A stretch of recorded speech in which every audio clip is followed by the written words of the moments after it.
தொட்டு தொடரும் ஒரு பட்டு பாரம்பரியம். ராஜ்மஹால் சில்க்ஸ் மதுரை.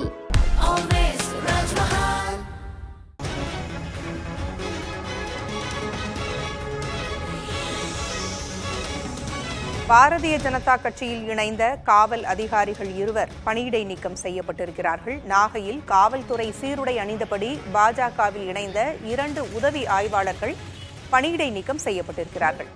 இது குறித்த கூடுதல் விவரங்களை செய்தியாளர் விஷ்ணுவர்தன் வழங்குகிறார். விஷ்ணுவர்தன், இருவரின் விவரம் என்ன?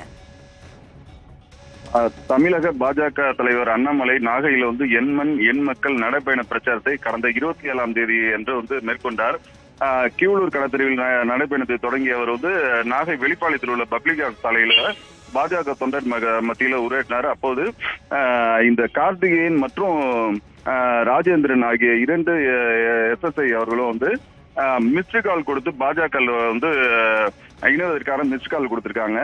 இந்த காட்சிகள் சமூக வலைதளங்கள்ல வைரலா பரவிய நிலையில நாகை மாவட்ட காவல் கண்காணிப்பாளர் ஹர்ஷிங் தற்காலிகமா ஆயுதப்படைக்கு மாற்றம் செய்து உத்தரவிட்டிருந்தாரு. இந்த நிலையில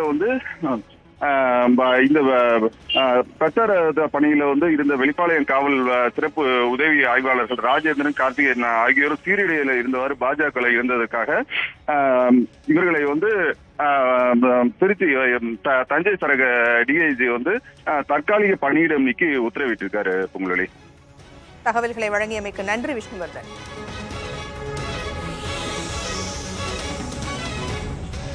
பாரதிய ஜனதா கட்சியில் இணைந்த காவல் அதிகாரிகள் இருவர் பணியிடை நீக்கம் செய்யப்பட்டிருக்கிறார்கள். என் மண் என் மக்கள் நடைபயணத்தில் பாரதிய ஜனதா கட்சியினுடைய தமிழக தலைவர் அண்ணாமலை நாகை சென்ற பொழுது இருவரும் மிஸ்கால் கொடுத்து பாரதிய ஜனதா கட்சியில் இணைந்ததால் அவர்கள் முதலில் ஆயுதப்படைக்கு பணியிட மாற்றம் செய்யப்பட்டிருந்தார்கள். தற்பொழுது இருவரும் பணியிடை நீக்கம் செய்யப்பட்டிருக்கிறார்கள். தொட்டு தொடரும் ஒரு பட்டு பாரம்பரியம். ராஜ்மஹால் சில்க்ஸ் மதுரை.